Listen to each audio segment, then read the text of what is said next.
एक राधे श्याम नामक युवक था। स्वभाव का बड़ा ही शांत एवं सुविचारों वाला व्यक्ति था।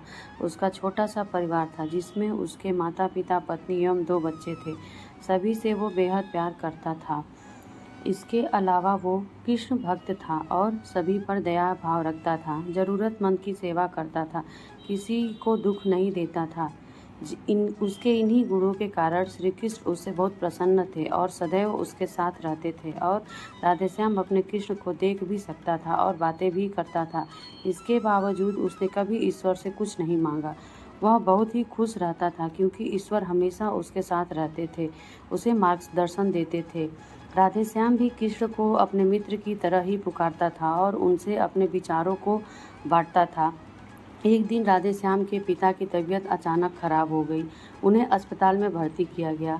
उसने सभी डॉक्टर्स के हाथ जोड़े, अपने पिता को बचाने की मिन्नतें की, लेकिन सभी ने उससे कहा कि वो ज़्यादा उम्मीद नहीं दे सकते और सभी ने उसे भगवान पर भरोसा रखने को कहा। तभी राधेश्याम को कृष्ण का ख्याल आया और उसने अपने कृष्ण को पुकारा। कृष्ण दौड़े चले आए। राधेश्याम ने कहा, मित्र, तुम तो भगवान हो, मेरे पिता को बचा लो।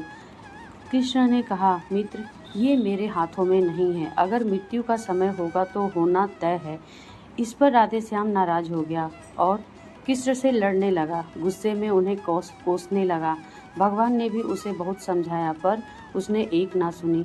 तब भगवान कृष्ण ने उससे कहा, मित्र, मैं तुम्हारी मदद कर सकता हूँ, लेकिन इसके लिए तुम्हें एक कार्य करना होगा। राधेश्याम ने तुरंत पूछा, कैसा कार्य? कृष्ण ने कहा, तुम्हें किसी एक घर से मुट्ठी भर ज्वार लानी होगी और ध्यान रखना होगा कि उस परिवार में कभी किसी की मृत्यु न हुई हो। राधेश्याम झट से हाँ बोलकर तलाश में निकल गया। उसने कई दरवाजे खटखटाए। हर घर में ज्वार तो होती, लेकिन ऐसा कोई नहीं होता जिनके परिवार में किसी की मृत्यु ना हुई हो। किसी का पिता, किसी का दादा, किसी का भाई, माँ, काकी या बहन। 2 दिन तक भटकने के बाद भी राधेश्याम को ऐसा एक भी घर नहीं मिला।